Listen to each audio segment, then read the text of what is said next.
Salut, bienvenue dans Toi et moi. Nous partons dans le quartier Saint-Augustin. Mathias et Emmanuel recherchaient une échoppe à rénover lorsqu'ils découvrent ce terrain avec une vieille maison en fond de parcelle. Ils font appel à un architecte qui leur propose une construction neuve.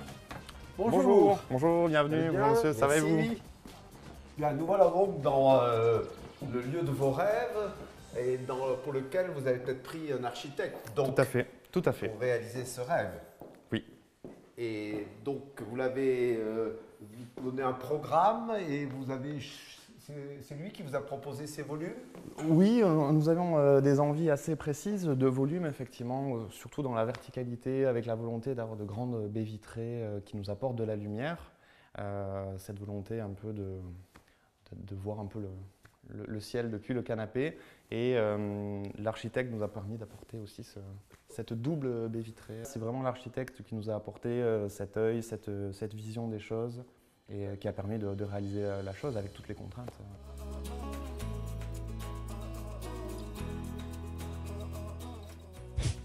Mathias Cisnal est architecte à Bordeaux. Sur ce projet, il a travaillé conjointement avec Emmanuel Lissardi. Donc voilà, ce terrain qui paraissait difficile et tu as pu organiser une maison à l'alignement de la rue. Tout à fait. Et explique-nous pourquoi tu as choisi ces matériaux et ce parti. On est parti sur la maçonnerie enduite, pour être assez simple, avec quand même quelques éléments de détail. Donc en briquette, on a essayé de créer une sorte de rythme sur la façade en jouant sur le positionnement des briquettes aussi, pour créer une sorte de vibration et un petit détail qui n'apparaît pas forcément quand on passe dans la rue, de loin, mais qui a une sorte de vibration sur la façade par rapport au blanc. On voulait cette teinte blanche parce que la rue est plutôt soit en pierre, soit des maisons enduites en blanc. Donc on voulait rester assez discret pour se fondre le plus possible dans l'homogénéité de la rue, d'où cette couleur assez discrète. Et alors pourquoi tu as mis des briques comme ça, sous forme de claustras? Alors en fait de l'autre côté il y a des salles de bain. Donc on ne voulait pas, sur les deux extrémités, c'est des salles de bain qui sont de l'autre côté. Et ce qui fait qu'on voulait quand même créer une intimité par rapport au jardin, même s'il n'y a pas vraiment de vis-à-vis. Comment as-tu pu organiser ta maison par rapport au soleil? Alors on a une orientation qui est est-ouest, le jardin étant positionné plutôt à l'est. Donc comme on voulait récupérer la lumière du sud, qui est de ce côté, où il y a une maison qui est en R+1, on a décalé toutes les pièces de vie, les chambres, le salon, plutôt vers le nord, contre l'autre maison, pour pouvoir bénéficier de cette lumière du matin. Le soleil pénètre vraiment dans le salon et cette grande baie vitrée permet de noyer le soleil salon. Le plus tard possible dans la journée. Voilà, tout à fait. Très bien.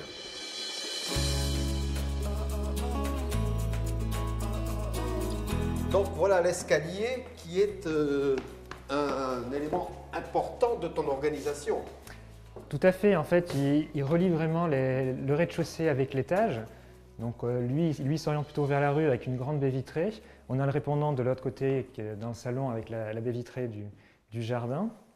Il permet vraiment cette communication et il amène jusqu'à cette petite mezzanine qui est une sorte de cube posé un peu en lévitation à l'étage qui lui-même donne totalement vue sur le salon.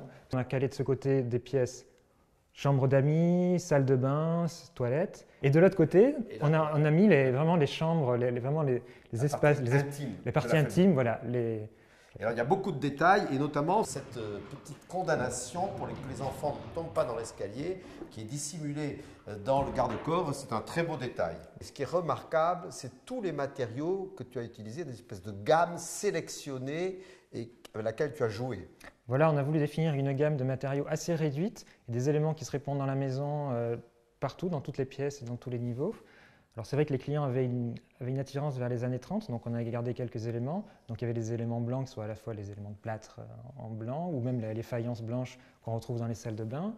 Après on a aussi plusieurs éléments en bois, donc qui voulaient du parquet. On a fait ce cube qui est suspendu, qui est la mezzanine. Du béton à travers les marches de l'escalier, traité de façon très brute pour contraster un peu avec tous ces éléments très tenus, très sobres. Et tu as utilisé le noir aussi, ce qui est une couleur difficile, mais que tu as utilisé et que tu as éclairé par moments avec des détails 1930 un peu. Et il y a un gros travail domotique aussi pour gérer cet ensemble qui est un plan ouvert. Tout à fait. Alors les clients veulent absolument intégrer la domotique qui leur permette de gérer les éclairages, tout un tas de scénarios de nuit, scénarios de jour, quand ils s'en vont pouvoir éteindre toutes les lumières d'un coup ou fermer les volets. Et donc le soir, quand ils se couchent, ils appuient sur un bouton et tout s'éteint. Tout s'éteint et tous les volets se baissent. Tous les volets se baissent. Génial. Tout ça, vous le vivez comment alors? Très bien.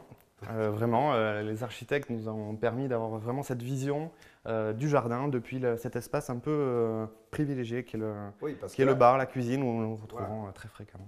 Parce qu'en fait, vous mangez là avec vos enfants? Oui, voilà. Alors la plupart du temps, les enfants mangent là et moi je suis debout devant eux, je les observe. Et vous profitez à longueur de journée de l'ensemble du volume architectural. Exactement, de tout le volume qui est ici. Et là, il y a une belle transparence avec le jardin.